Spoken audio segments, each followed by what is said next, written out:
Okay, I'm going to call the mayor and council meeting to order, 7:30 PM. The first order of business is to approve the minutes of the mayor and council meeting of May 1st, 2017, the budget workshop of April 24th, 2017, and the budget workshop of May 9th, 2017. Well, let's see, here it is. I move that we approve the mayor and council meeting for May 1st, 2017, and I have the two budget meetings, the one on April the 24th and the one on May the 9th. Move that all of them be approved as submitted. I'd like to make a couple corrections, Okay. or suggested corrections to the minutes of the budget meeting of May the 9th on page 2. The second complete paragraph on the page, I've given these to Jan already. Mr. Ingersoll stated that the Main Street Board was autonomous. Right now it says was not autonomous. And the fourth complete paragraph, that I stated that this discussion, it should read, made me feel as though the board or a representative should have come before the council at least once. And right now it says that they came, but they have not. So with those two corrections, I would second the motion to approve all these minutes. Okay, is there a second? Second. All those in favor? Aye. Aye. Any opposed? Let the record show we unanimously approved all of those minutes. The second order of business is operating funds on hand. The current operating funds on hand for the town of Chestertown are $1,110,104.75. You'll note that the Armory Fund from the college transfer is now zeroed out for the work that's been done at the marina. We do have a balance in the Broad Reach Fund in our PNC regular checking account of $47,459.67. At the end of this fiscal year, we're going to stop listing that Washington College Yeah, in. I don't see why we need to It's keep listing. zero, we can just quit if It's been it's zero zero. for 3 months now, right? 2 I months agree. anyway. Consider it done. All right, we won't be seeing that anymore. Okay, the third order of business is the payment of the bills. I move to pay the bills. Second. All those in favor? Aye. Any opposed? Let the record show we unanimously agree to pay the bills. The fourth item on the agenda tonight is Michael Buckley, a request for the closure of the 200 block of High Street on May 18th, 2017, which is this Thursday. If you guys recall, we had a discussion about this. We gave like a conditional acceptance of the permit pending Mr. Buckley telling us a little bit more about this event and what is required. Before you start, Michael, I voted against it for one reason. We passed a resolution a year or two ago saying anytime we're going to close a street, the people have to come in here and tell us in person. So if we keep exempting it, there's no sense having the resolution. So that's why I voted against it. It's not because I'm in favor. I don't even know what you're going to be doing, so that's not the part. The idea is the principle of the thing, that we should hear about it beforehand in person. And I didn't want to put all that in the notes, so. Okay. So, All right. what we're doing is, it's part of the Museum on Main Street group of programs, which are around 30 programs that we organize with groups all around town. This is kind of Wait, a, stop right there. Who is we? I'm Michael Buckley. I'm from the Star Center at Washington Okay, College. thank you. And we've been working hand in hand with Summit Hall on this event, which is a culmination of the rest of those programs here, which are coming to an end the following weekend. Yeah, it's been great. And this is an event that's built around oral histories that we collected with Summit Hall. We collected 38 new oral histories and worked with Marlon Saunders, who's a great singer that I'm sure a lot of you are familiar with. He's worked with great singers like Michael Jackson and Bobby McFerrin and Stevie Wonder and people like that. And he's from Chestertown, and he's come back and he's orchestrated this wonderful program, which is a multimedia program. It includes the interviews and lots of photographs and a lot more of these interviews. Around 50 people have taken part, and they're all going to be a part of this. We've offered them the opportunity to walk down a red carpet down the middle of the street. So what we're asking is that if we could have the street closed for just 1 hour and a half, from 5:30 until 7 o'clock, which will allow us to bring all these people into a theater down the red carpet. I've done a little diagram here, which I'm happy to give you. That'd be great. I'll pass them Got a around. couple of this cards here, which my information on. So the carpet will be down the middle of the road? It'll be, directly straight out from the Garfield marquee. It runs out about 20 feet into the road, where we'll have a photographer there to take a few pictures, and we'll just funnel the people right into them. Is it a real red carpet? It's a real red carpet. Price Reynolds actually has a red carpet that we rented. That's good, sorry. And it's the only red carpet I could find. I wanted to get a longer one, but they're not everywhere else. I think Chestertown is the place to have 20 a red is okay. carpet. Yeah, it means a lot to these folks that we're working with to be able to do this. And I think it's a great event for the history of the French Theater and Garfield. Everybody wins. It's quick.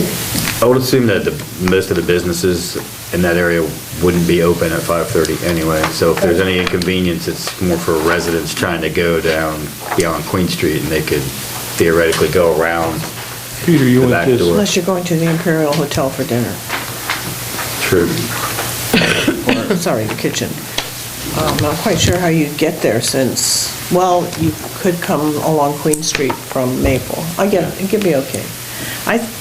When this was presented to us, I don't think we had a clear idea of what it was for, that it was linked to that Sumner Hall exhibition, and although, that's a fabulous exhibition. I went through it a couple of weeks ago. And I'd be happy to propose that we allow this permit. So is that a motion? Yes. Could you state it as a I motion? move that we grant the permit to, who are we granting it to, actually? The Star Center. The Star Center, the CV Star Center for the American Experience, Washington College, for the red carpet and the closure of the 200 block of High Street from 5:30 to 7 o'clock. Is that That's correct? when the event starts Yeah. at 7, so we'll Okay. certainly know by then. On May 18th. Is there a second? I'll second. All those in favor? Aye. Any opposed? Okay, let the record show that we unanimously approve the permit. Thank you very much for coming tonight, Michael. You plan on coming back next year, come ahead of time, I right? will. At least 4 to 6 weeks in. Or they'll be held to pay. Okay, next item is the police report, Chief Baker.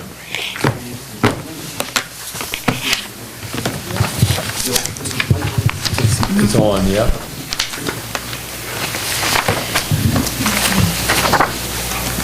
Evening, Mayor and Council. I'd like to present to you the key statistics for the month of April 2017. And our administrative hours were 6, criminal investigations were 25, accidents were 31 hours, vehicle patrol 736, foot patrol was 126, which was 8% of the time, 26 for training, 6 for court, and overtime was 319 and 20%. Sometimes your stars align and everything goes well. Sometimes your stars fall out of the sky. So that's, we had a lot of overtime this month because we had 2 officers that were injured. So that just really threw our schedule off. And you can see the high, we also had quite a bit of training, which is mandatory. So those are the main culprits for that overtime. But I will assure you, as far as the annual budget goes, we're good. So we just got hit with a bump there. I made 6 adult arrests involving 10 separate charges. 6 were for CDS, 2 FTA, 1 assault and 1 trespassing. We had no juvenile charges. We had 8 Part 1 offenses. We cleared 1 by arrest. We had 12 Part 2 offenses, and we cleared 7 by arrest. We issued 24 motor vehicle citations, 227 warnings, and red speed was in full gear at 4 miles. Wow. That's unbelievable. Yeah, again, I think it's just that the summer or the season for traveling is here, so we'll see that high number probably through the end of August. Calls for service, we had 5% in Ward 1, 27 in Ward 2, 27 in Ward 3, and 25 in Ward 4, and 7 were at large. Our busiest day was Saturday, very close to Friday, and our times were kind of spread out. Looks like we had 5 to 6 was busy, 6 to 7 was busy, 12 to 1 was busy. It's just kind of all spread over the map. That's really it for the statistics. Kind of looking forward, we are spooled up and ready for the Tea Party, which I keep looking at the 2-week forecast, and if they're anywhere close, it looks like it's going to be good weather, so I think we'll be busy. Don't want to jinx it. And speaking of jinx, I did want to also point out, I think I'm okay, that I'm very pleased the way the community and college relations went this, college students went this entire year. Everyone worked hard, and I think maybe the most credit goes to the students themselves, who I think finally got the idea that there were some problems that needed to be addressed. The college security and everyone and the community worked hard to resolve that problem. I hope it's something we continue to move forward and keep under control. Along those lines, we really should make sure that whatever preemptive measures that, like, I know you and I think Case went and talked to the off-campus students before the school year began. We should definitely, like, repeat all of those things. I think part of it is that some of the homes in question, let's say, got property managers that were very proactive on our behalf. Yeah. Really on behalf of the owners, but. Yes, to really the last 3 years, we've done much of those preemptive measures, but I would agree the singular change was the property managers. I think that was key, and we'll certainly encourage that continues. Chief, we had 8 felonies, or at least 8 Part 1 offenses, and only 1 arrest, which is kind of unusual because usually you're much higher on your Part 1 and 1. Yes, sir. What were those 8 offenses, do you know? As I recall, we had a burglary, and I think there were a couple robberies, and as a matter of fact, we just made an arrest on one today. So it's sometimes it's just a delay there. But, I think so basically you would be 2 arrests out of the 8 then? Well, not on that month. We made it on this month. Okay. Thank you. All right, thanks, Chief. Okay, that brings us to item 6 on the agenda, which is the town manager's report. Okay, now we have some guests tonight, but I'm going to segue into them by just making a simple statement about the introduction of the ordinance of the budget. That's ordinance number 1, 2017. It's anticipated that the tax rate will stay at 37 cents per hundred. The budget is balanced right now by unappropriated surplus. We have revenues of $5,304,563, expenses of $5,329,665 for a negative $25,102. I'd just like to tell you some of the things that those revenues are from. Property taxes, $2.320 million. Grants, $1,671,612, with major emphasis on the marina being completely redone, and income taxes at $700,000. Our outlays, our expenditures come starting with public safety at $1.7 million, public works, which is the street department, primarily $1.3 million. Capital outlay, again for grants, is $1.4 million. We have economic development, $72,000, visitor center, $103,000, actually $104,000, and park, recreation, and community affairs, $91,000. The utilities budget, and obviously there's a 2-week period, and on June 5th we'll have a public hearing about the budget. There have been changes made after 2 workshops, and there probably will be more changes made. The utilities budget, which is an enterprise fund, looks fairly healthy with revenues at $2.475 million, expenses of $1.8, net income before depreciation $630,000, depreciation would be $665 for a slight negative of $34,706, but keeping in mind that's funding depreciation fully, which we can't usually do. And the marina has its own kind of funky little budget, which does not include any of the capital items. So that's just the introduction. It just begins the dialogue. And with that having been said, we have some visitors tonight that would like to talk about our budget. First on deck would be the delegation from Main Street.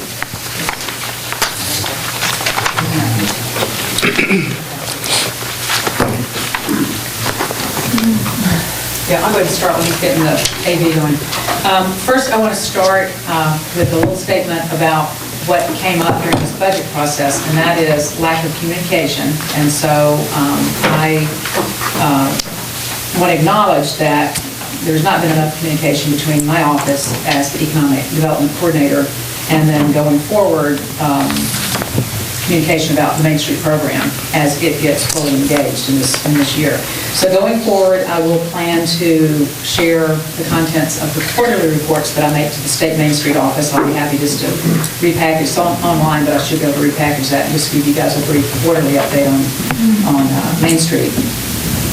And also happy to come as frequently as you want, but certainly I'm here at most meetings if you have any questions, but if you'd like a formal time for me to be on the agenda once a month at least, I'll be happy to do that, just update you on anything that I'm working on or have heard about from Jamie and the county level, things about the hospital, things like that. So just wanted to get that sort of said, because I understand that this process has brought that up. So to the Main Street budget itself, as you all know, we originally came in with a more ambitious budget. We gave you that document before your last budget workshops. The figure we were asking at that point was close to $60,000. And I want to give you the context for that. A large part of that budget was a fee for marketing. And it was my guidance to the president and treasurer of Main Street that we were going to expect a large sum of money available from the increase in the hotel tax that was being passed on from the county to the town that I know Marty led a charge and you guys asked the commissioners for about a year ago. So when I was looking at marketing dollars, I was optimistic that there would be a flow of funds for marketing based on that additional 2/5 of the hotel tax income for Chestertown. So I just wanted y'all to see that that was the context for that large marketing ask. My thinking on it too was to take about $30,000 of the funds and put them in the Main Street Promotion Committee because we've got some real good talent on the Main Street Promotion Committee, which is taken over from the former town marketing committee, and I just thought it's better to have all those minds together to help me figure out the best ways to invest marketing dollars. So that's the context for why that first budget was a pretty big ask. The other issue that came up when we got feedback from your workshops, well, we heard about 3 strong messages from your workshops. One is that this is a very tight budget year. Number 2, you were surprised by the ask that Main Street was making. And number 3, you had legitimate questions about any overlap between Main Street and Downtown Chestertown Association of DCA, and then overlap between Main Street and then my role as just Economic Development Coordinator for the town. And, you know, there are a lot of pots and there is overlap. So I wanted to clarify that, that in terms of that, well, I'm going to get to the overlap later. What we did, having heard those concerns, Jeff Weber, our treasurer, Paul Heckles, our president, and I sat down again with the hatchet and thought, okay, what's a bare bones lean budget that can really get us started, but reflects the tight budget. So we made more than 75% cuts to that original ask, and you have the document, it was in your mailbox this afternoon, and you will see that that new request is down to $14,300. And to address the DCA overlap, Main Street and DCA are collaborating pretty closely, and on the design committee, for example, the chair of our design committee is Ellen Hurst, but one of her members is Carolyn Brodsky, who's the chair of the Curveville Committee of DCA. So you wouldn't necessarily have known it, but there is already close collaboration. So when we're asking for streetscape money, it is not to replace what DCA is doing. We were optimistically hoping to ramp up and bring some more impact to the streetscape plantings, so that when we collaborate with DCA, we can actually bring extra resources to the table. We've applied for one little grant, and we'll continue to apply for grants to try to get some of that money too. But that was where what looked like an overlap was actually, from our point of view, going to be an enhancement. So we did make significant cuts in those last two. So you've got this new budget request. I know it's getting down to the final battles on the budget for you guys to make your decisions, but I just wanted to thank you in advance on behalf of the board. You know, we're excited still about the top caliber of volunteers we have on the Main Street Committee, and I know that you know the importance of the Main Street program because you asked me to revive it, you know, when you created this position. I'm very confident that you will get a nice return on investment in whatever funds you can find to send to the Main Street Committee. You know, also, obviously, this is our first year before we've had time to apply for grants. We are applying for grants, and we are hoping in the future we'll have some fundraising efforts. But this is just to get us some starter funds. So, When you say you're applying for grants, are these grants that are specific to Main Street programs, or are they, how, that's the thing that I've always been kind of, I don't know if confused is the right word, but like Main Street encourages you to set up these great committees of people, but then I haven't always felt like the state then backs it up with grants specifically for you.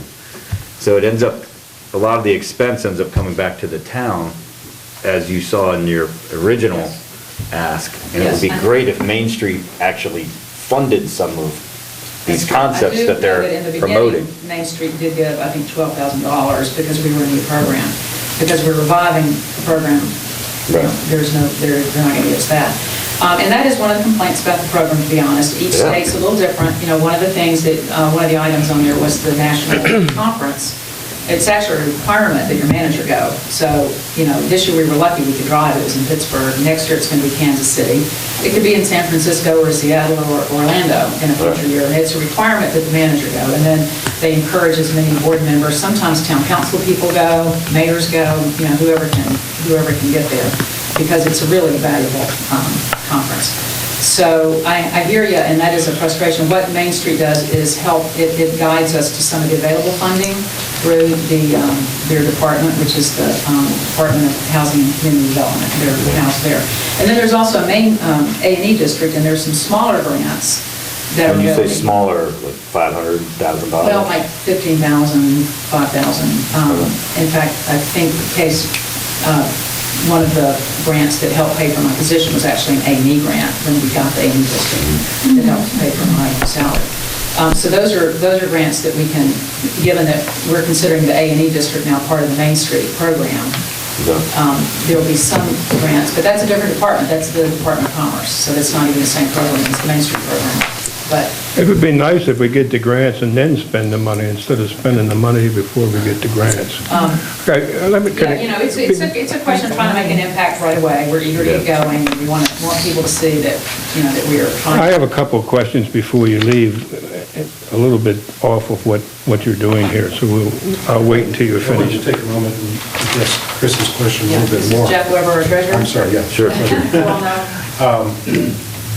Eventually, this is not going to be a situation where we're going to come back every year and increase the level of ask Right. year after year.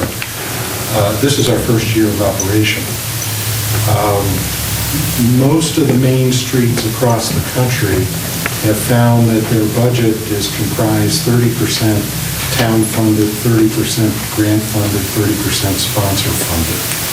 Because we're still in the early stages, we have to rely on the town, kind of the seed money, to give us the kick to get going. This is going to be our first year of operation. During this first year of operation, we've identified, you know, some of these spending items may in fact come from grants, but we got to get into that program. There's no way in hell I can see that from here, so. You have it. You have one right there. You have one. I don't have one. Physical needs. Yeah, Somewhere. Here, I mean, So understand that you're really making an investment in the first year, and then the second year, you'll see an improved level of finances and budgeting, the third year, and so on. Yeah. That's good to know. I would say, just in general, and I've said this to a lot of groups that I've talked to, but our budget is just structurally really, really tight. Our revenues have basically been pretty flat since 2009, I would say. Would you agree with that? Oh, yeah. And then our expenses continue to go up. We're 35% nonprofit in terms of property ownership in the town. And so by the time we're done paying our road crew, our police force, the staff at town hall, that's literally like 95% of the outlay that we have to give.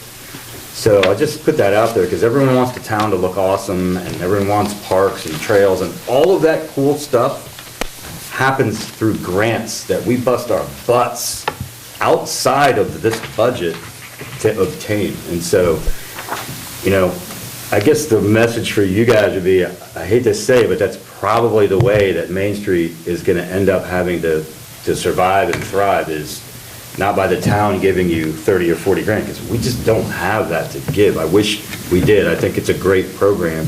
It's good to hear that you consider this seed money, and that hopefully down the road, it'll be more grant and less town. Because honestly, unless we get big bumps in property values or a pilot somewhere or a tax differential or something like that, this is our reality right here. Funding the budget through our unappropriated surplus this year. So it is what it is, but I appreciate your comment about the seed money in particular, and I appreciate your efforts to get this down to a more realistic figure for what we might be able to do. So I'm a little bit confused about, perhaps is the distinction between the Main Street budget and the A&E budget and economic development budget. But if the new ask is, as shown in the chart that you have up there on the screen, I think that money is already in our budget, mostly in Schedule K. It doesn't match exactly to the information that we have, but we have at least $14,500 between Main Street, the marketing committee, funding for Christmas lights and the holiday celebration. I think we're there. I went through this budget with a fine-tooth comb this afternoon, so I hope I'm right. Well, not only that, and I have another question. The cost of materials, startup expenses for Fall Light Festival, Dickens Holiday. Is that replacing Winterfest? Dickens Holiday.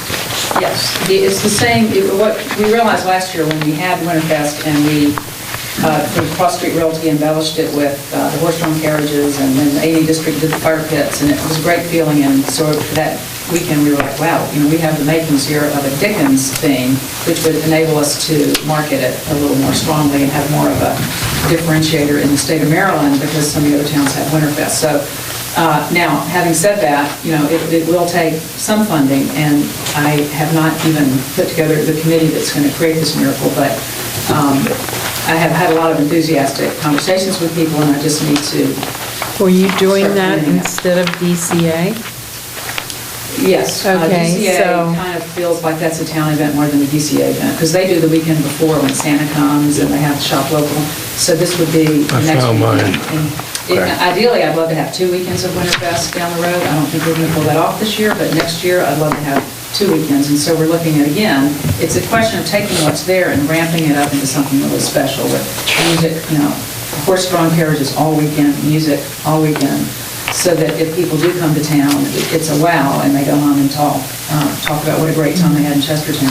Well, I understand that, but in the budget, we have appropriated DCA Christmas lights, Yeah. DCA Christmas celebration, DCA advertising request, so... Just change it to Dickens. If that is going to be taken over by are you wearing your A&E hat at the time, or what are you wearing? You know, Your- and that one, Linda, since there's not any separate funding for A&E, I look at it all, it's downtown. Yeah. So sometimes So- there'll be an A&E It's all thing the where same. he will be the Actually- star, and other times it'll just be our Main Street producing an event in the Arts and Entertainment And District. actually, in those 3 lines, there's already 4,000. Yep.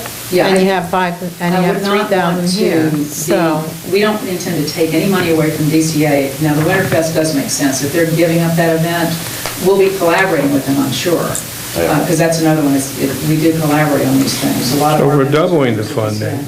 And then another 500 for the holiday decorations, upgrade seasonal lighting decorations. That still leaves another 500 that was on here, that isn't on here. And then add new planter containers and supplement existing planting. Now, does Curb Appeal do that, or the Garden Club? Curb Appeal, my understanding is, Curb Appeal does the streetscapes, Garden Club does the parks. So Fountain Park is the Garden Club. Curb Appeal is the planters and the plants around the trees. I also understand that the Curb Appeal Committee, for example, if there's a little sparse empty spot in a tree well, because the money is tight for them, a volunteer will bring something from home that they have an extra cutting of or whatever. So one of the goals of the Design Committee of Main Street over the next year and two would be to get some consistency with that, because you just get greater impact if you have some consistency in colors and planting. So that's what I'm saying, if we can raise the funds, get the funds to help, collaborate with them and get better impact from the plantings that we're So doing. I think what would make it clear is if there's a crosswalk backwards, basically, from DCA, Curb Appeal, and the Garden Club, to what you're going to take on from those organizations. I mean, that's the way Well, I'm I guess- seeing it well, here. I guess I'm looking at it a little bit differently. Main Street does not want to be seen as taking over anybody else's projects or budgets. What we do want to be seen is collaborating with them. So, for example, last week, the Design Committee collaborated with the Curb Appeal Committee. Carolyn Brodsky, Ellen Hurst, Barbara Slocum, some other volunteers, did a survey of all the planters around town. They worked with the town crew to move some of the planters around, again, to get better impact by massing similar things together. And so they came up with a plan and moved the planters around and put in the first of the flowers. So that was, to me, it's a collaboration. So if they have a certain amount of money, then we bring some extra resources and just volunteers to it. Down the road, Linda, it might be down the road that it'll all be under one budget, but I just don't feel comfortable right now saying, take that money away from DCA and the hardworking Curb Appeal Committee. They've got a great system. We just want to help them out and bring some more resources to the table. And then you said the town got 12,000? You want to help them out, we're helping them out. I mean, it's coming from us, which is coming from us, so The money's it's all coming from true. us. The volunteer time and the design expertise is coming from our volunteers.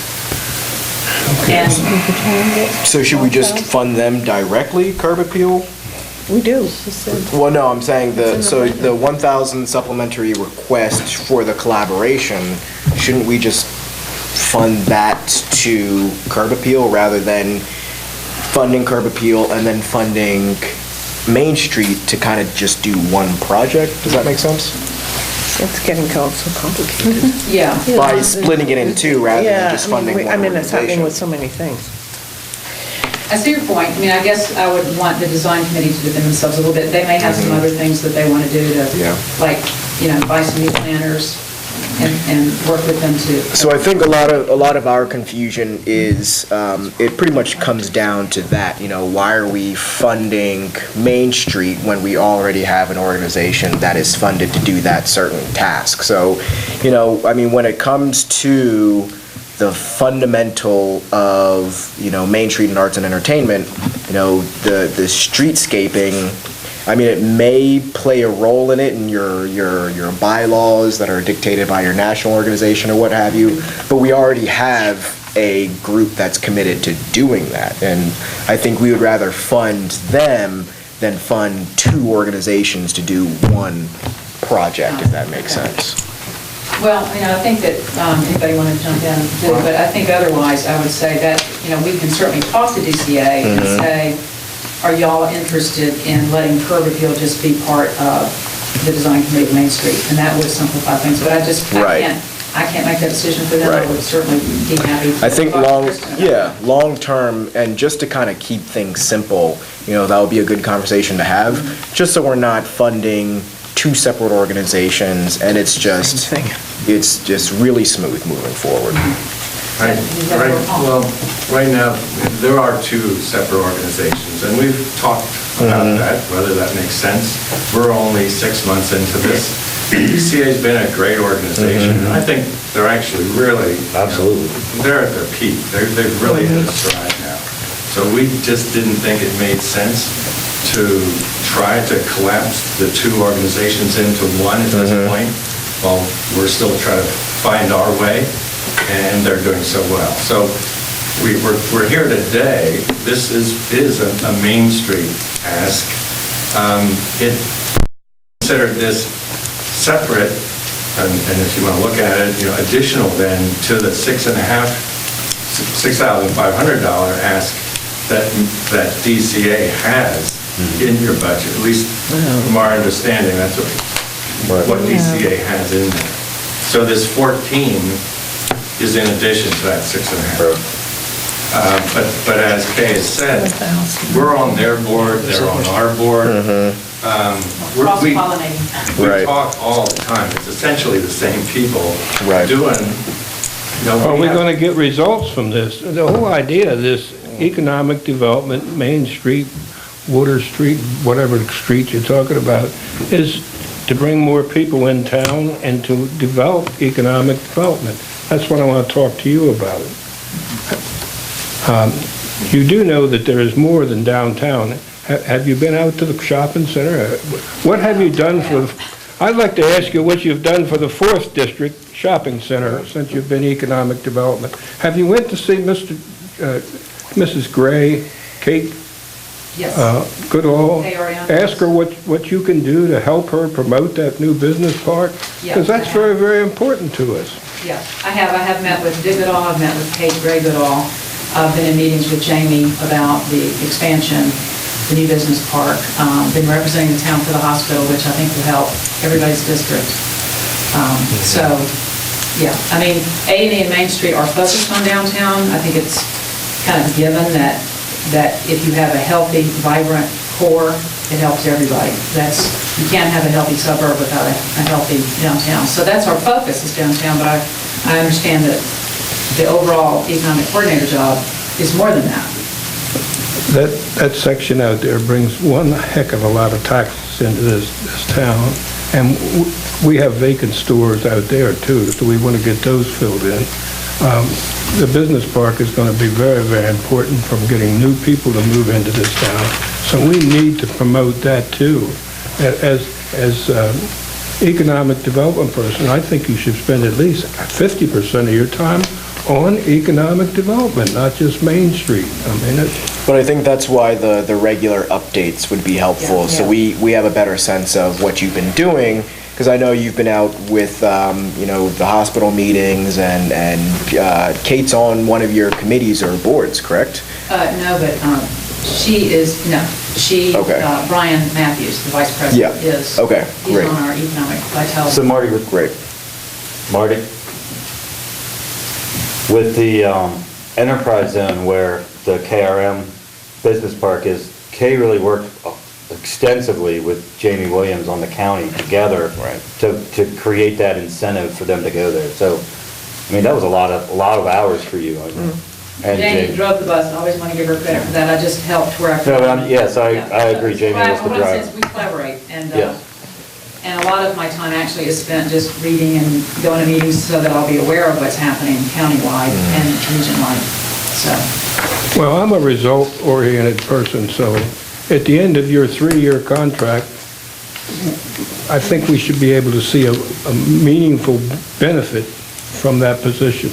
In other words, have we increased our downtown festivals? Have we increased our businesses in the outside area? That's it. I know we're not. The only thing know, it I know we're a stays, I would nonprofit, hope but- for some money to spend on marketing. That's, we'll try to get some grant money, but, And it's really up to us to define what those metrics are to kind of judge your performance off of. I think the overall confusion really stems from, you have DCA, Arts and Entertainment, you have Main Street, Curb Appeal, Garden Club. Kind of like you said, it's all cross-pollinating, which is good. Collaboration is excellent. I think the entire town benefits from that. It's really just, it's a funding issue. We're very confused in terms of who we're funding for what purpose.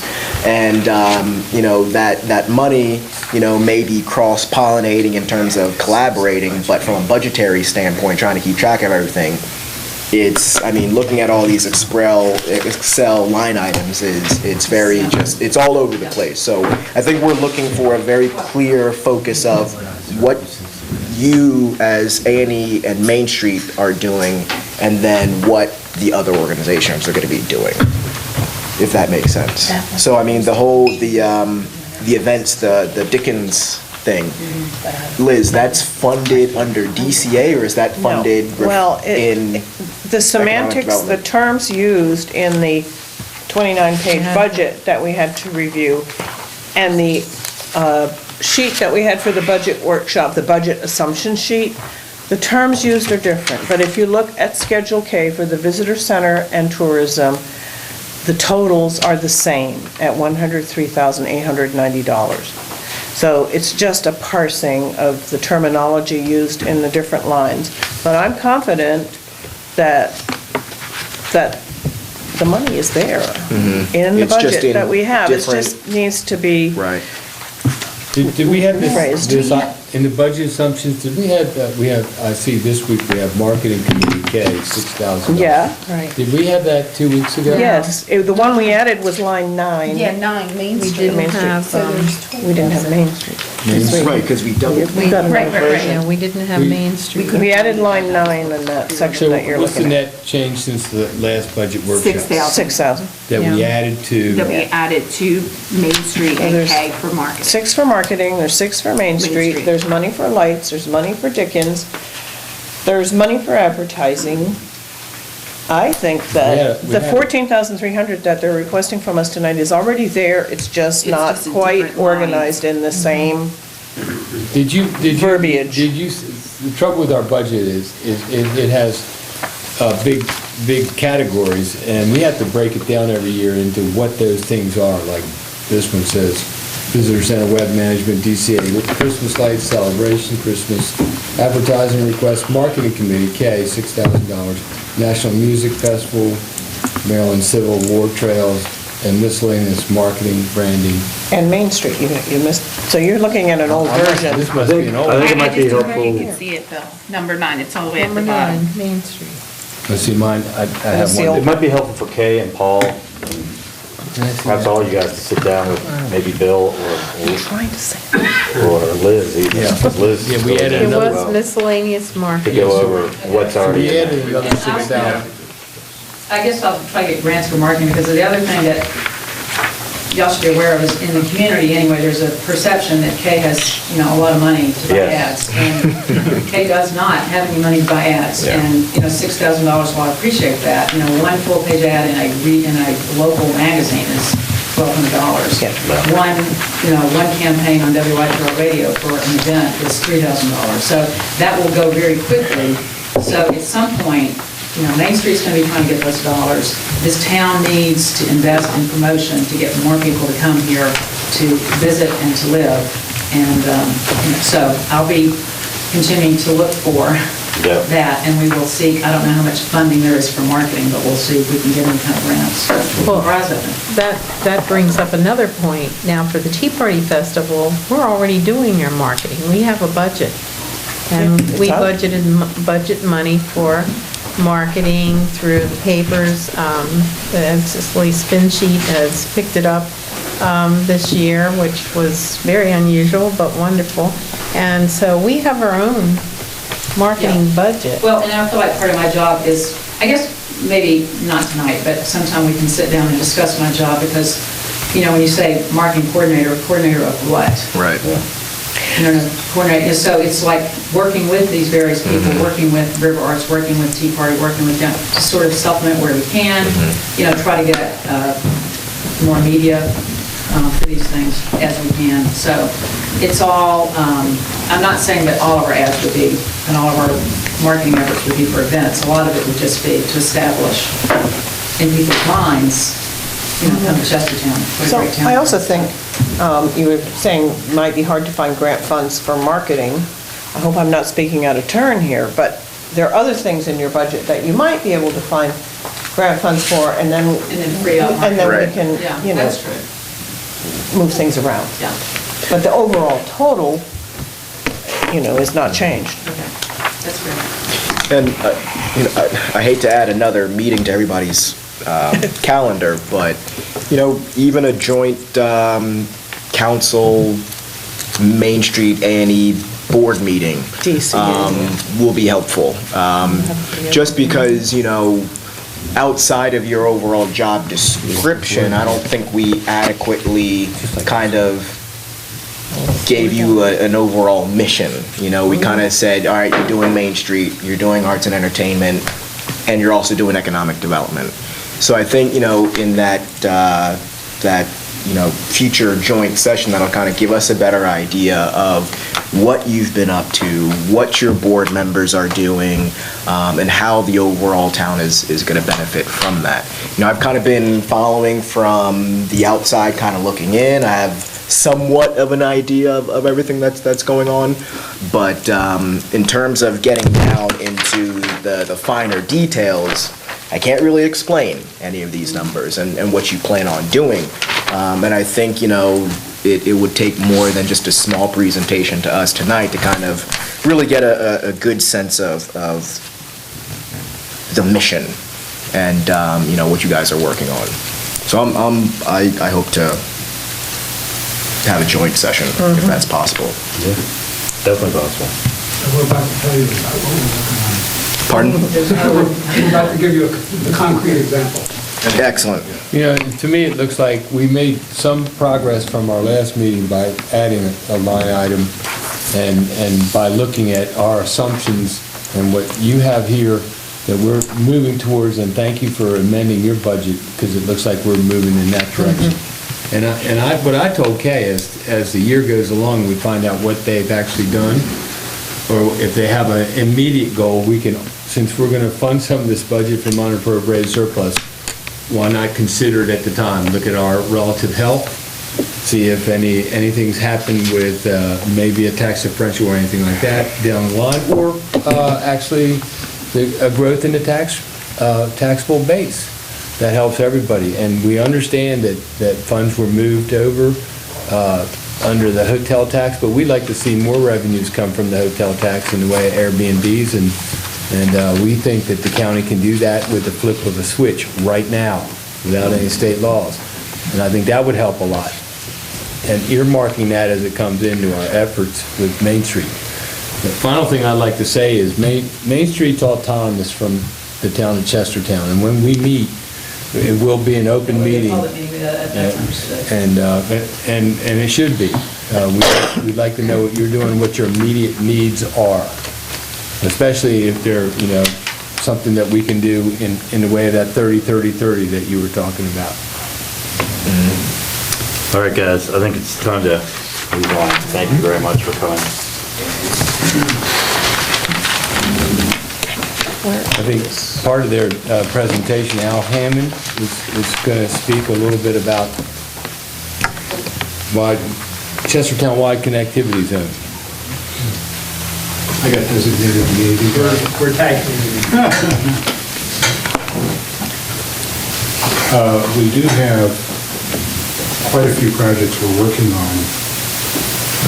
Maybe 4 or 5, some low-hanging fruit. Yeah. We don't want to go way out on a limb and overpromise, rather overdeliver. But one of the things that is quite exciting and will happen very quickly and may in fact start to prove that we can deliver, particularly in the Grant area, is this move to fiber-based high-speed internet throughout the county, and the Wi-Fi connectivity goes along with it.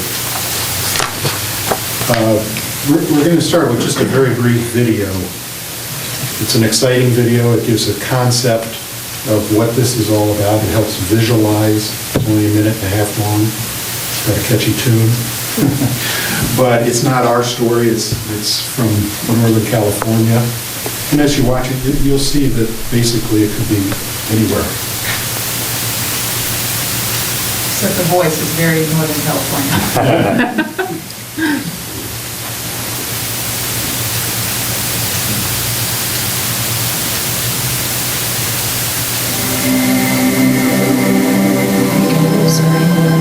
It starts with light. The burst of a laser moving faster than imagination. Pushing words, images, songs, video, conversations. Point to point. Connecting places to places. People to places. People to each other. Limitless in its reach. Throughout the county, across the country, around the world. It starts in the hills where gold was found, the town where the first long-distance phone call was made, the river where Western hydroelectric power began, where Pong was coded and arcade video games were born, where broadcast technology continues rapid innovation into digital media. It ends with light. Long-distance learning, telemedicine, remote collaboration, and applications yet to be dreamed of. Northern California's first rural gigabit community. Brought to you by Spiral. Internet at the speed of your mind. I thought there'd be a gift shop at the end of this. So really that was more to share the concept, to help share the visual of what I think is very, very close to happening. A lot of people have been involved in this. Al is going to talk a little bit about some of the grant possibilities and how we're going to help spread the word. And then we're going to actually identify specific grant that we're going to pursue. Oh, yeah, this slide. Turn the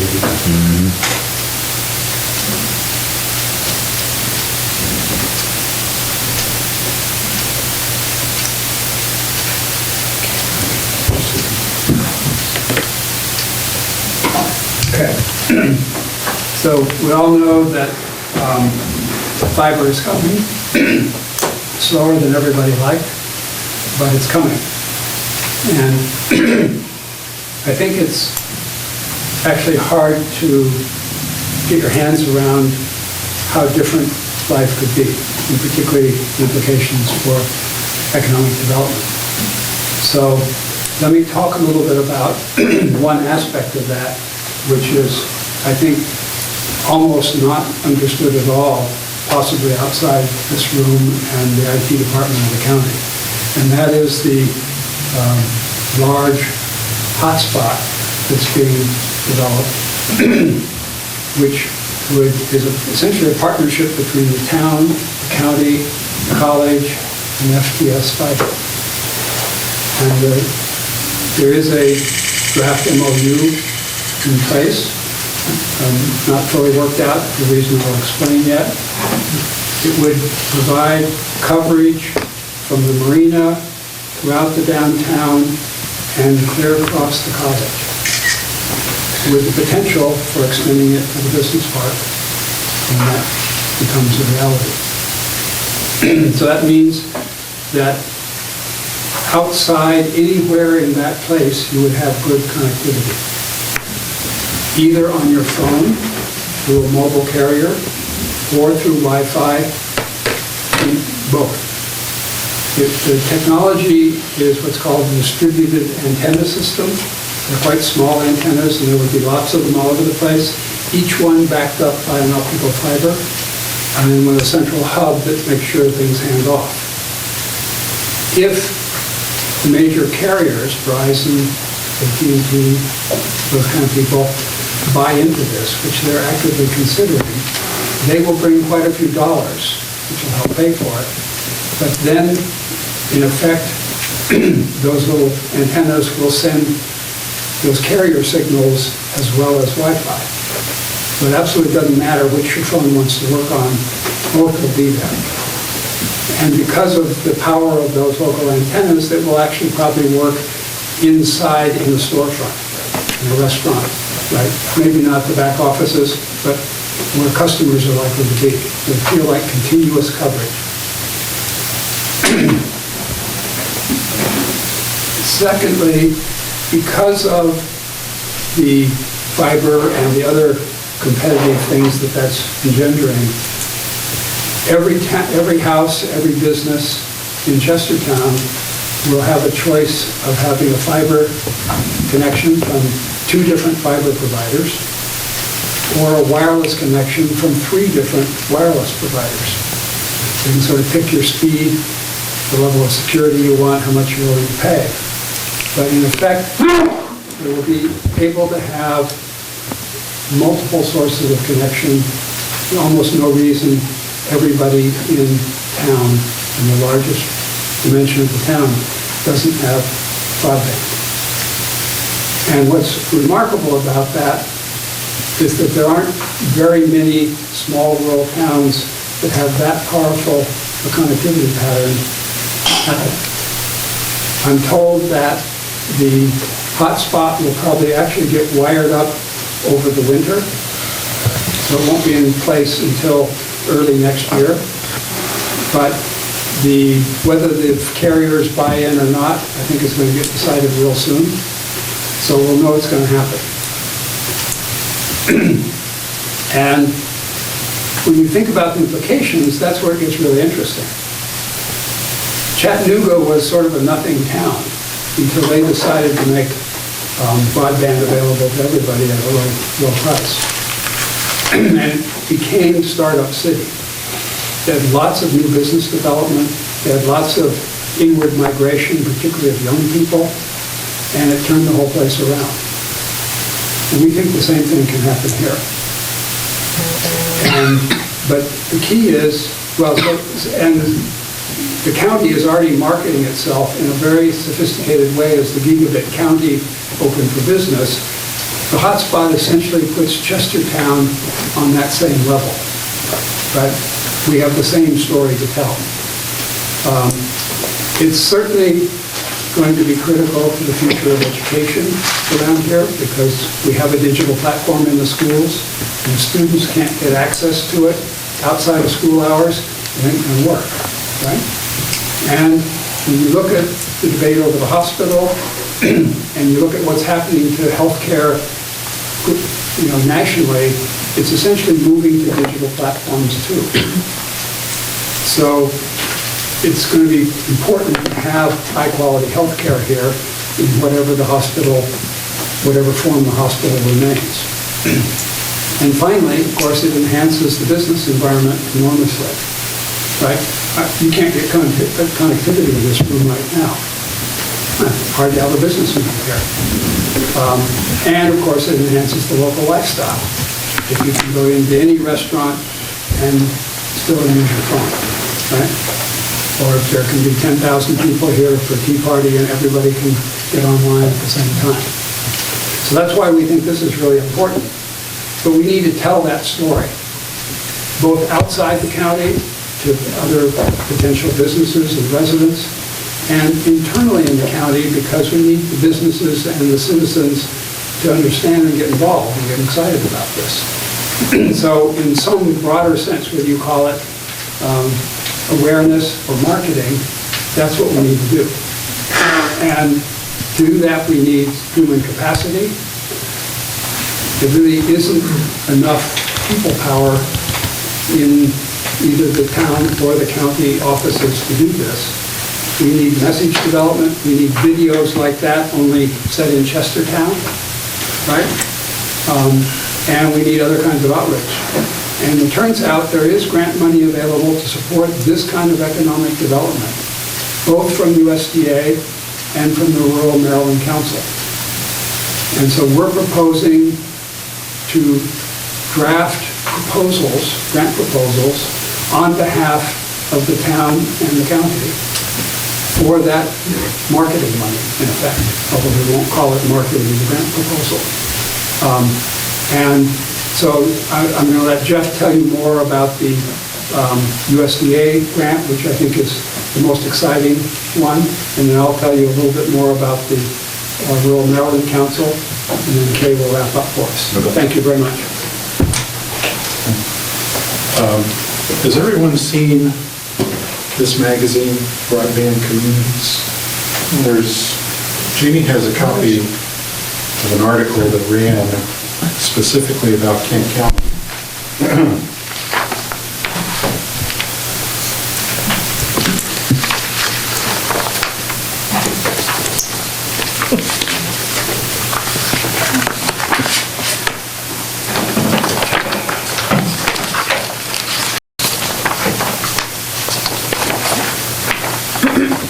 It's sort of typical of the kind of attention what's happening here is are starting to get in national publications and in other counties. And it's becoming much more visible than I think any of us realize. So we have a story to tell that has real credibility if we can get it in front of people.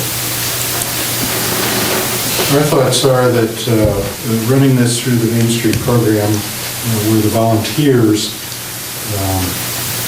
add their time into the grant writing, the grant pursuit, receiving the grant, and then conducting the marketing, the communications effort that Al spoke of. This could be a very big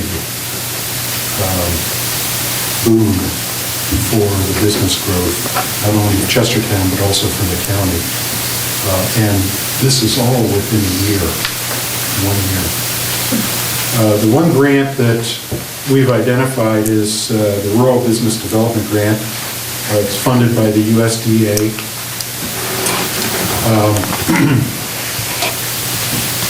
Funding requests range up to $500,000. We haven't decided how much we're going to put in for it yet, but the money's there. And I just want to read one part of it. It's a sentence. It says, how will the funds be used? How can this money be used? Training and technical assistance, such as project planning, business counseling and training, market research, feasibility studies, professional and technical reports, product and service improvements.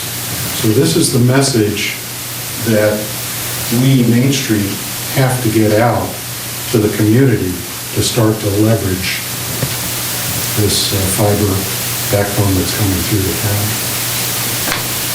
That appears to be the most likely source of funding for us.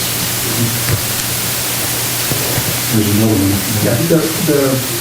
The Rural Maryland Council has a couple of programs. We're still, researching which of them is most appropriate. And the amounts are smaller. Typically, this last year they gave out, one was as much as $60,000. Most was a bit smaller than that. So we're not sure what's reasonable on that yet, or if in fact it's a good match. But the Rural Maryland one requires 2 different governmental entities to be the applicant. And so we're asking them if the town and the county aren't sufficiently 2 different entities to think that they would apply. But even if we were able to get a $40,000 grant for marketing, that's real money, right? Kay can do a lot with that. And if we got a much bigger one here, then we could really go to town.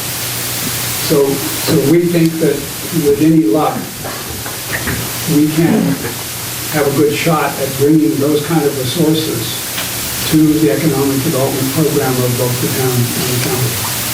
What are the timeframes on any of these? On the USDA, the grant will be accepted September, October. It's a 60-day window.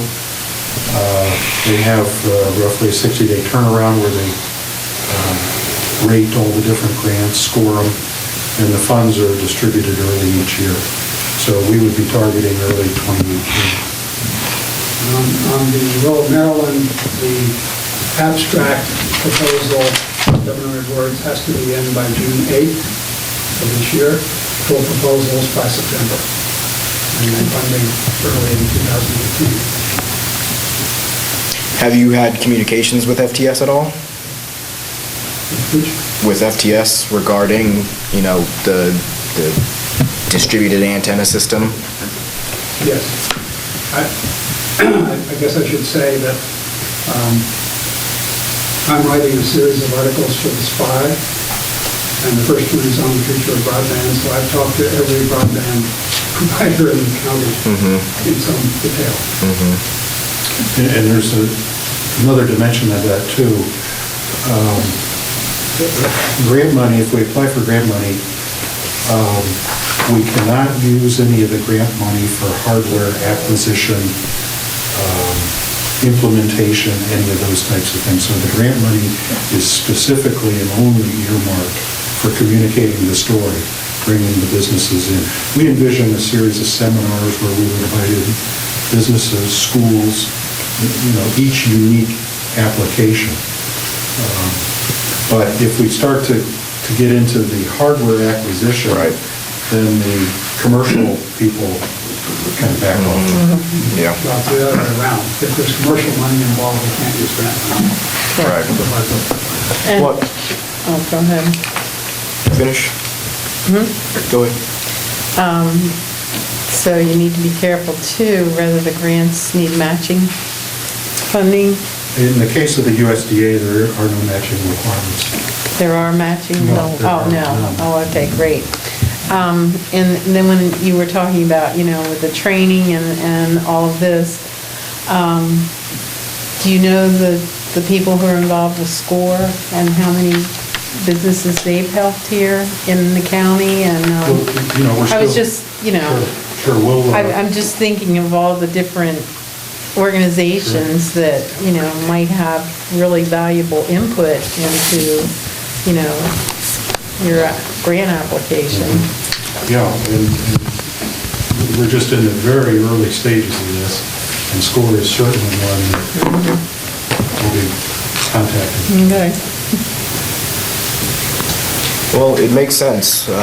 Chestertown, Kent County, we're an anomaly with the internet speeds that we're going to have and our rural nature. I mean, you just don't find this model anywhere else around the country. So marketing it is always a good idea. I know Jamie's been doing that quite extensively with the county. I see the ads you guys are running on social media all the time. So Chestertown able to follow that up with its own advertisement is just delivering that 1-2 punch. And time is of the essence, because Queen Anne's County, they're following in our steps. And I'm sure, FTS will be engaging with other counties in the near future, so it's only a matter of time before, the entire shore is lit up, and then we have competition, so. Yeah, we need to get in there first. Right. Or better. One of the things about the Rural Maryland Council thing, they set every year what are their priorities. One of their priorities for funding this year is rural broadband, so that's one reason we thought we can make our best pitch. I think that one does require, Al, correct me if I'm wrong, I think that one does require 75% match, but we're going to look into how much of that can be in kind, and given it's the county and the town. Jenny? And I do have some advertising money that we're using for advertising anyway, so we can use that as part of the grant match. Just a 75% or 25% match? I think it's 75%. Wow. Well, it's not clear. If it's an infrastructure project, then I think it's 75 match. It may not have to be that high if it's not infrastructure. Okay. okay? But that's where we need. Never heard of one that high. Well, their website is less than clear. Let's put it- Okay. So that's why we're clarifying. Sounds like 25 to me. I have a question just about the timing. When are we confident that we're gonna be lit up? Because what I wouldn't want to see is us get this big USDA grant and not actually be lit up yet. So we're advertising something that really hasn't happened yet. So I would prefer, before we take this, it seems like kind of a big step, like $500,000. You better have a pretty damn good program lined up, because that's actually hard to spend that much money. I know because I'm in the grant business, and when you get a big grant, you better be careful what you wish for, because you need to have a legit program ready to spend it on that meets all the criterion that you just told them you're gonna meet. Well, So to what I- me, it seems like June 8th is in 3 weeks. Are we gonna be lit up by the time this money comes around if we're successful? Well, I mean, yeah, being lit up is important, but it's educating people about what it can do for your community, for your residents, for your businesses. That's so important, you know, with the healthcare and the education, in my mind, are the biggest things, is if people know what that's going to bring to the community and know it's coming. Yeah, I agree. I think just the promise, it's happening, come be part of this, bring your business here. FDS was pretty confident. They'd hoped to get it up by September, the hotspot, but it's going to take a little bit longer if the carriers get involved, but then the carriers are bringing a lot of money. So I think it's a better system, right? And it obviates having to build a tower for Verizon to get a phone call here. So they're really confident that it'll be up by next spring. And the fiber to individual businesses will actually happen starting sooner. And the wireless companies are starting to market in Chestertown right now. So most of it is far enough along to be pretty confident about it, I think. And to Sam's point, and to emphasize the urgency of this whole thing, this article that you've given us tonight says that Queen Anne's County is already moving ahead in contract negotiations with FTS. So, you know, they're going to catch up to us pretty fast if we're not moving on this. And then there'll be competition for the same funding sources. So better to get our foot in the door this summer and fall than to wait for another year. We can confidently apply this year for something we'll have at the start of next year. They're not going to be able to do that for at least another year. So this is the year. This is our chance. So I still have questions just about the mechanics of how this works, because when the town applies for a grant,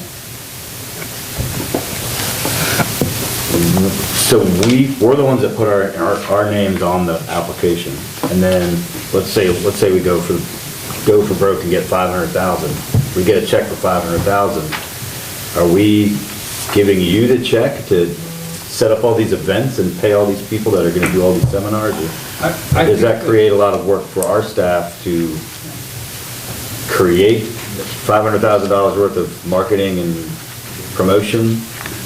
Well, for that one, for the big one, we have until September to actually develop a plan that the town and the county, if it's appropriate, can weigh in on and say what they think is the right allocation of that kind of money. For the smaller one, it's not, I think spending $30,000 or $40,000 would not be hard. Okay? Right, I agree with that. So we do have time to do this, but in some sense, it was the earlier deadline that created the urgency to at least come and inform you guys that we might come back next week and say, we want to go on that one. Okay. Right?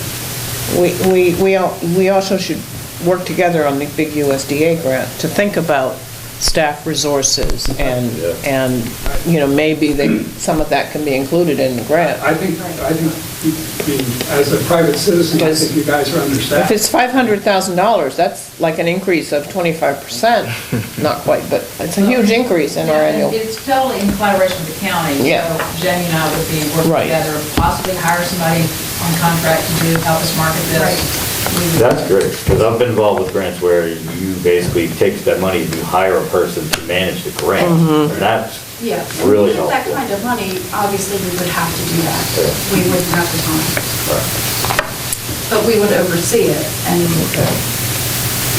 So what do you guys want from us tonight? I think tonight, we just, as Al said, we didn't want this to be a surprise if in 2 weeks we come and go, guys, we got this great grant opportunity, Right. we've done enough research, we think we have a good shot at it, and by then we'll know it's this much match, or if there's not a match. And so at that point, if we need a letter of support or signatures on an application, you will have heard the background, and we'll be ready to fill in the final details. I would just say that our next town council meeting is only 3 days before your abstract deadline, Right. so, That's why that is why we're here tonight, when we saw the But- tight deadline. Really, an abstract. I don't think we have many details right now as the focus of that, so Yeah. an abstract would be fine. Yeah. Really, I mean, it's Yeah. just no Yeah, the focus whole yet. grant. I understand what you might do And with the it. full grant, which locks you in quite tightly, isn't good at this time. It's a pretty good way to do it, really. Yep. All right, guys, thank you very much. That's interesting stuff.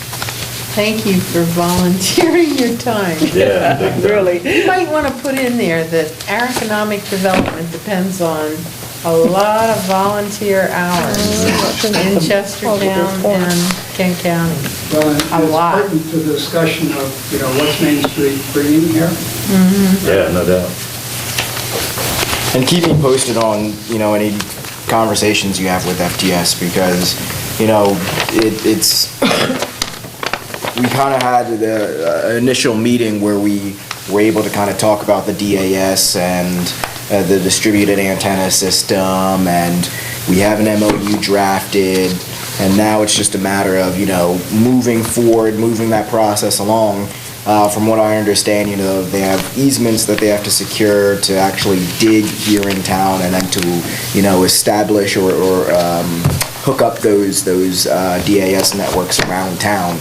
I haven't heard anything recently, so whatever communication that you have with them, keep me in the loop, just because, I kind of got us this far. I kind of want to see the project through, so I would appreciate that. Thank you.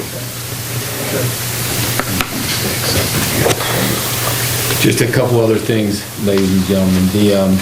We talked at our last meeting about sending a letter to the Kent County Commissioners requesting their time to discuss the tax differential or tax offset.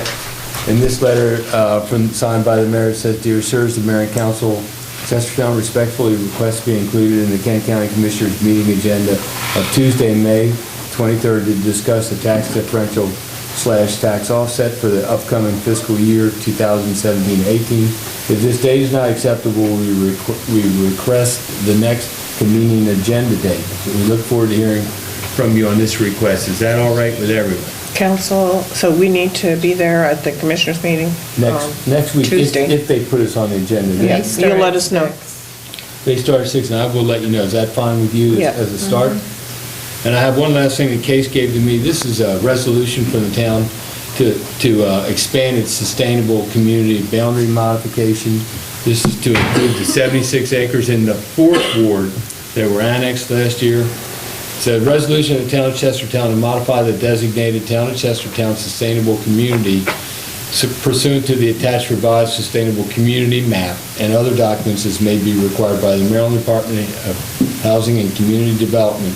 And I'll just go down here where it says, whereas the modified expansion area includes approximately 79.67 acres of undeveloped land known as the Dixon annexation that is proposed for infill development with existing and planned improvements to the water and wastewater facilities to accommodate economic development of the Dixon annexation. This is to enable them to be eligible for grants and to include that part of the town that was annexed. And that area's in the enterprise zone already? Yes. Okay. So is there a motion to approve this expansion? I assume that the Dixon people are all in favor of this. I would assume that, yes. Yeah, it's nothing but positive. You need a motion? Good to assume, yes. So, I've just lost the word. I move that we amend the sustainable community map to include the property known as the Dixon annexation. Is there a second? Second. All those in favor? Any opposed? Let the record show we unanimously approved the revision of our sustainable communities map. And that concludes my report. All right, I'll be very brief. I'm going to steal item 6E off Bill's report, and we have a permit request from the Historical Society of Kent County for their annual Legacy Day Festival this year. It's going to be held on Saturday, August 19th, from 4:30 to 10:30 p.m. Generally, in the past, they've had food, vendors, live music, a short parade, and they've closed the 300 block of High Street and the parking areas around Fountain Park for this event. So the request is for the street closure, again, Saturday, August 19th, 4:30 to 10:30, and request of personnel would, to have extra police monitoring the scene, basically, which we've also done in the past before. I don't like to beat a dead horse, but they're supposed to come in person and ask for Well, it. they will. This is so early. This is I'm August. putting it on your radar, and I will ask a representative to come in. That's been a great event, actually. They've had some really fun entertainment and usually a really cool theme. So, anyway, put that on your radar, Good food. and we'll try to have them. Really good food. Couple good drinks, too. Okay, why don't we start with you tonight, Marty, for ward reports. Okay, well, Friday night I attended the Washington College celebration of, I guess, fundraising. They've gotten to they've got to $86 million, and they're trying to raise $150 million to lower the student debts, to build some buildings and so forth, and it was a very nice function. I don't think as many people showed up as it was because we had a very rainy, nasty day, and it was outside, and people were worried about being cold, but it went on for some time, and from 5:30 to 10 o'clock, so it was interesting. I will say this, the 2 Washington College graduates have a brewery in Salisbury, and they really put out good beer, I can tell you that. So I didn't mind the cold near as much as some of the people that were there, so. Finally, we're going to buy the second pavilion for the Chestertown Dog Park, for the little dog park, and it's all done through donations. And I sent out donation letters a couple of weeks ago, and we really got a really nice response. Many times, and I mean many times over the last 4 years, I've got a stack this high of nice little notes from people saying how much they appreciate the dog park. But 2 of them I want to mention tonight. One of them is from a man who had his dog there, and his dog got set on by 2 other dogs, and his vet bill was $7,000. Now, he said, I know it's not your fault that this happened to the dog park. I just won't be able to bring my dog there anymore, but I certainly want to donate towards the dog park. So, that shows something. And another letter came in. It was a little more than the routine. Mostly I get, saying how wonderful it is. They've been to other places and they think it's great. Another one came in this time. The man's leaving this summer and moving to Baltimore County. But he said, I just wanted to let you know how much I enjoyed the dog park in the year that I was here, and so I'm sending a donation in. So those kind of donations kind of astound me, so. And we are there. Those pavilions cost $7,000 a piece, and they're both been bought by donations from people mounted in who use the dog park. So, and that's, everything else in Ward 4's doing pretty well. We are getting a new restaurant. You're getting a new restaurant. That's right, yeah, Ward 4 is. Yeah. Where? I was pointing to you because you pointed it out to me, someplace, I don't know where we were when you told me we were getting a new restaurant. Linda likes to check out restaurants, so. I like to So we're booming in Womb 4. Where is that? You can walk Yeah, it. in look around and Washington, roll alongside of, Washington China. Square. Oh, yeah, yeah, yeah. Ken Plaza. Get your nails done right before. All right, Sam. Just everyday constituent service, that's why the people elected us. Outside of that, I did a walkabout around town earlier today, saw the fresh paint on the roads. I think we brought that up at the last meeting, but it really does make a significant difference in terms of just pedestrian safety. And it helps to kind of, put a nice little facade over our roads. So I'm very excited to get some of those repaved. Do they paint up and down through the speed?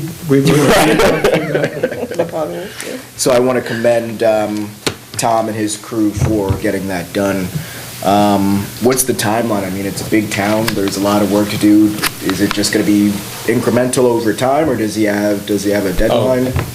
Paint's less expensive than asphalt, so they're gonna go to all the worst places first, all the intersections where the lines are almost gone. Right. And good weather. This Yeah. weather really helps when it's not raining. Yep. So, all is well. Okay, Linda. Okay, I just wanted to bring it to everybody's attention that the Rotary Club is having the Flags for Heroes again, and they already have their sign up at the intersection of 213 and North Neck Road, and they'll be in Fountain Park, and I think with last year, I think it was $50 a flag, and very, very worthwhile, and not only that, it's our northern gateway into town, and the flags will be there Memorial Day weekend when we have the Tea Party Festival. So, anyway, the farmer's market, artisan market is growing, weather permitting, and anybody who wants to volunteer for the Tea Party Festival, it's not too late. But it's close to being too late. No, it's not. It's never too late. Call me, email me, even if it's just a couple, like Jamie. Jamie volunteers, what is it, 2 hours Saturday morning? You have 2 hours Saturday morning, call me. All right. Main Street will have a tent, I want y'all to know, and we're gonna be selling coloring books to raise some money. Cool. We're also, we're volunteering to sell the official T-shirts for the Tea Party, so they wouldn't have to get another volunteer to do that. And the tea bags will be, And the tea bags are coming in wonderfully, we've got about 30 of them in now. no. And if anybody wants to buy Is that them- one in the back? What is Yeah, that? that's one that came in from a 16-year-old artist. Oh, that is, Part of the reason they're getting a hard time getting volunteers is all the organizations that the people belong to, they Yeah. volunteer for that. Peter, can you take a picture? Look at that. That is gorgeous. Jamie, you can get a picture. Liz. Not much to report in the first ward. I would just like to point out that before we meet again, the National Music Festival will be in full swing. This year it's the 4th to the 17th of June, and it's a really great time for those of us in this town who love classical music and not such serious music from time to time during the festival. The reputation of the festival and indirectly through it of Chestertown is growing every year. We have more people, more applicants, more apprentices and musicians than ever. All right. There were no requests to be on the agenda. Are there any? There is a one request. There is. Yeah. Well, we were A gonna gentleman get to that. from Kent Massive. Yeah, so Sure. Trevor Janego, who organizes the Kent Massive, couldn't be here, he's living in Canada, so he sent Aaron just to Okay. brief y'all on their request. Yeah, I'll try to give you as much information as I can. Like Trevor contacted me. My name is Aaron Maloney. I own Andover Recording in Galena, Maryland, right on Main Street. I've been involved with Kent Massive for a few years now. I believe you know Trevor? Mm-hmm. Okay, yeah, he told me that he had spoken with you a little bit as well. So he basically wanted me to let you guys know that Kent Massive, for anybody that's not familiar with it, it's a grassroots youth-led concert series that began in 2011. I believe it started in the pavilion over by where the Fish Whistle is, and now it's in the theater every year. It has showcased more than 50 different bands and solo artists from local areas, all the way to Baltimore, New York City, Washington, D.C., and even further. It's dedicated to diversity in artist lineup, both in representation and in musical styles. They have received support from the Kent County Arts Council, the Chestertown Recreation Commission, and the Midshore Community Foundation, as well as grants from other outside sources. They're also currently, like it says here, working with Sam and other young professionals on some aspects of planning this year. We've gotten a preliminary quote from Avon Dixon for the excess liability insurance that we would need. The request is basically to see if we would be able to have the concert this year outside at the foot of High Street, cordoned off with ropes and different areas with some sort of open barrier. The date we're asking for is September 2nd. It's a Saturday, and we want between noon and sundown. We are interested in finding out what some of the bylaws are around alcohol consumption in the area, as well as the allowable sound levels and timeframes.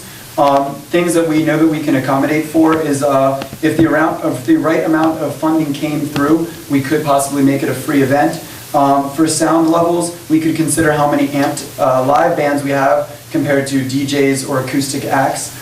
And if we plan on having a local vendor like at Brewfest, that could be organized, a local alcohol vendor, we could organize that with wristbands or have a cornered off beer garden section. Well, can I ask, why do you want it in the High Street? You could possibly move to Wilmer Park or someplace It's booked. Wilmer Park is booked that day for, Washington College has a sailing regatta that afternoon. Yeah. Well, that answers that question, but. What about the theater? I'm not sure if he's filled either you or you in as far as why they don't want to be in the theater. I think it's that they were trying to bring the event to more people rather than just having, the only people that can attend now are people that already know about it, or if they happen to be passing by and want to pay to come in. What he was trying to figure out is if there would be a way that, part of it could be if you pay or depending on what, goes on with that, you could have a section for that, but then also people that were just walking by can enjoy the music and other things like that. I know he's been trying to get it outdoors for the last couple of years, and I think this is the first year that it's really starting to come to fruition as a possibility. But the possibility of having it indoors has one big plus. If it rains or storms, you can still have your festival. Absolutely. And that's a residential area. Well, at the end of High Street? Yeah, That's what's bothering me. That would be a concern for me, to be honest with you. If it was like 12 to 2 or even 2 to 4, but from 12 to sundown, that's going to be like a huge jarring That's a long, for absolutely. all those residents. Absolutely. That's what I had spoken to him about as well before when he addressed me, because I do a lot of concert events and stuff all over the country. I host them, and I understand that, not only the risk, but the extra problems that can arise from having it outdoors. I just think he was looking at potentially, if it was a possibility, if you said, okay, we could do this here, but here are the stipulations, it can't go above this, decibel, which if that was the case, then you would, get more acoustic, quieter bands, jazz bands, things like that. I guess he just wants to know if it's at all some sort of possibility, and if so, what stipulations would you need from us, even if it comes down to, you can only do it for a couple hours during the day. I would suggest like a finite amount of time that's like middle of the day. I think limiting it to acoustic acts for that area of town would be really helpful. Like having like a bunch of like metal bands or rock bands or ska bands. I don't think that's a good fit for that part of the town. Absolutely. That I could see more at Wilmer Park where you have a little more room to run with the sound, to have to travel farther.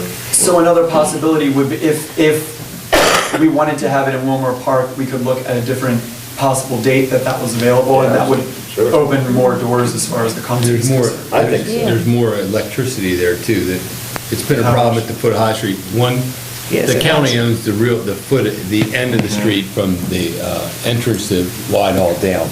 We don't actually own it, but they let us really book a lot of events there.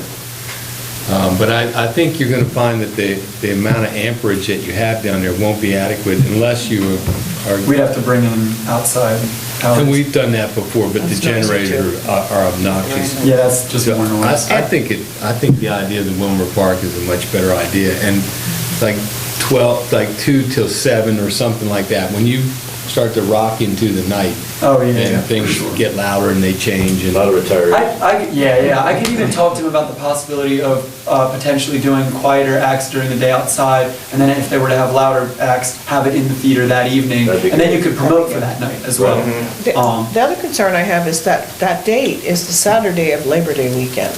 And I'm Well, not sure we want to I think he's close got a off. good idea to look at other dates for Right. the... Yeah, but I was just wanting to finish. I'm not sure that we should be closing off access to On the a- dock Yeah, that's and true. waterfront on a holiday weekend. Yeah, one of county the back last big weekends. of Tie the up summer. to Yeah, landing. the packet goes in there. When lots do you of- have your beer thing, your That's beer in fest? November. Okay. I think you got a lot of good ideas, and that we can never really waive the sound barrier, thing, the Do you know- noise ordinance. I was gonna say, do you know what the noise ordinance is? 60, well, I don't think it's fair to say, 60 is the ambient level, isn't it, Chief, I believe so. So, Okay. no, we don't have a peak there. Yeah, okay. It's not Okay. that high. Well, then I'll relay this on to him, and then I guess he'll be in contact with you. and- I would suggest. Okay, thanks. I hope this was helpful in some way. Like I said, he just filled me in today, You're just a so. messenger. Don't shoot the messenger. Yeah. That is a residential area. Thank you guys so Okay, much. thanks for your patience. I know you were there for a while. Okay, are there any questions or comments from the audience tonight? All right, is there a motion to adjourn? I move that we adjourn. Is there a second? Second. Aye. All those in favor?